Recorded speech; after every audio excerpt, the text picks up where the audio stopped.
I'm Lisa Pickering, and welcome to CITV's Press Talk. Here's the most recent news and information from the government of Bermuda. Okay, good afternoon, everybody, and thank you so much for coming.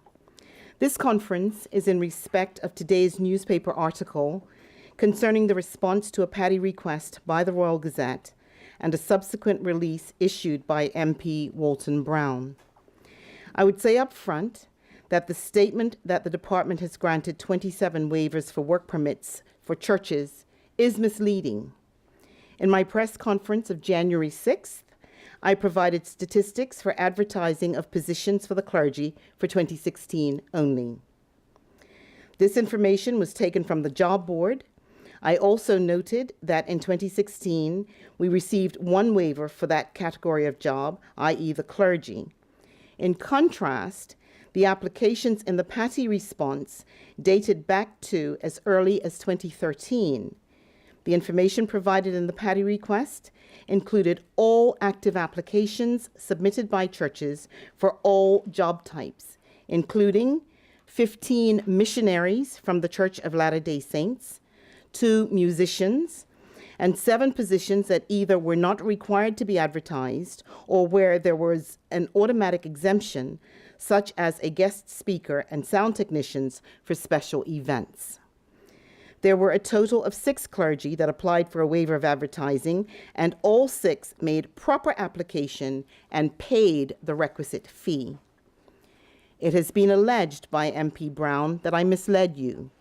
It is unfortunate that he did not review the attachment like I did.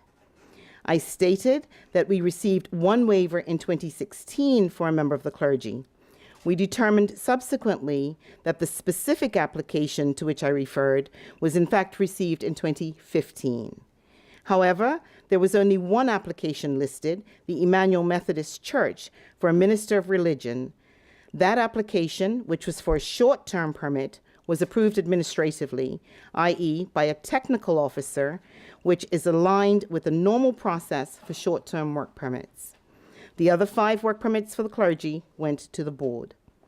In my press conference of December 28th, I underscored the consideration respecting advertising policies that were put into effect in the new policies of 2014, and indicated that all positions must be advertised if they were offered to non-Bermudians. I also specifically pointed out my reference to Section 115 and Section 116 of the Work Permit Policy. I indicated that the policy, meaning the whole policy, applies to everyone, every individual, every company, every charity, every church. It is worth noting that every other denomination has complied with this requirement since the new policy was put in effect. I reiterate, the policy, meaning the entire policy of Section 115 and Section 116, applies to everyone. For clarity, I will read both policies in toto to hopefully alleviate what may be perceived as misinformation on my part to the public. 115 advertising criteria. Employers are required to advertise available positions prior to applying for short-term or standard work permits unless otherwise set out in this policy. The position must, at a minimum, be advertised 3 times over a period of 8 days in a local newspaper, as well as, at a minimum, 8 consecutive days on the government job board at www.bermudajobboard.bm.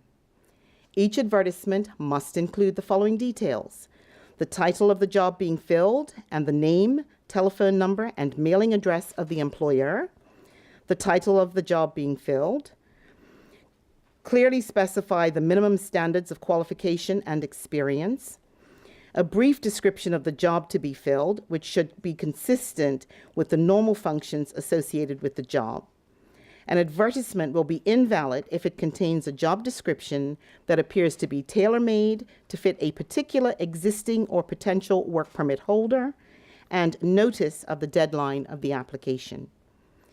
The work permit application must be submitted within 3 months of the date on which the position was last advertised in either the newspaper or the job board, whichever had the longest run date.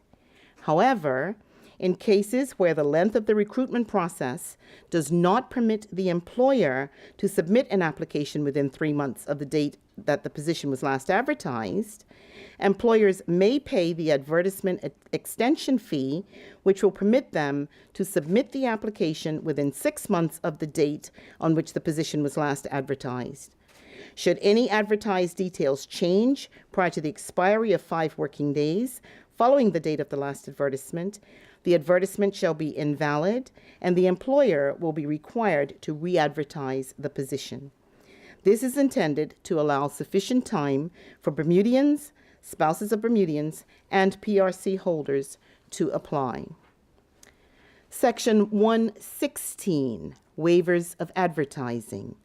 Upon request of the employer and upon payment of the requisite fee, the board or minister may waive the requirement to advertise a position where a short-term or standard work permit is being applied for. A waiver of advertising may be appropriate where the person is uniquely qualified for the position, or the position would not exist in Bermuda if it were not for the applicant filling the job, or the success of the business would be detrimentally affected if the person were to leave the business. Detrimentally affected means that jobs of Bermudians, spouses of Bermudians, or PRC holders would be put at risk, or the employee is an integral key and, the employee is integral and key to income generation for the business by brokering deals or attracting or retaining clients or funds.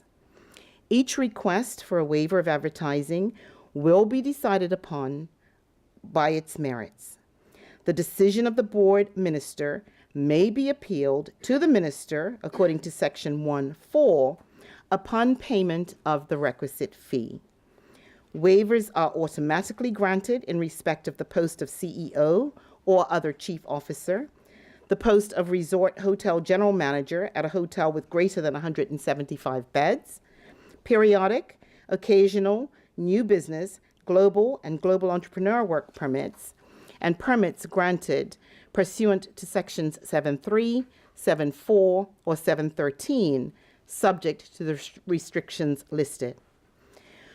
Where an employer demonstrates that it has Bermudians, spouses of Bermudians, or PRC holders training abroad to gain international experience with a plan upon completion of a specified period not exceeding 3 years to return to Bermuda, an employer may apply for an automatic waiver of advertising for the guest worker that fall outside of the aforementioned categories equal to the number of Bermudians, spouses of Bermudians, or PRC holders being trained abroad for the same length of time in similar positions of employment.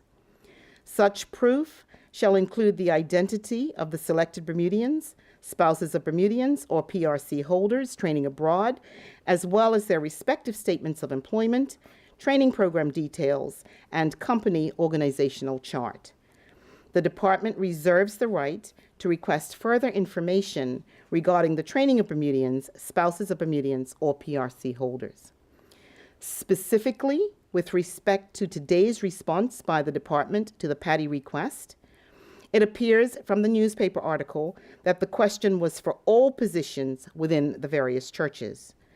Notwithstanding that our press conference was in respect of a particular matter, the response to the PADI request and further investigation of those responses shows clearly that Policy 116 was fully adhered to, as all applications were made and fees were paid to request those waivers. The other matter that was under consideration and was the subject of the previous press conference did not comply with the policy within the prescribed time, but that matter is now sub judice, and I will make no further reference with respect thereto. You've been watching Press Talk right here on CITV. Join us next time for your government's news and information. I'm Lisa Pickering.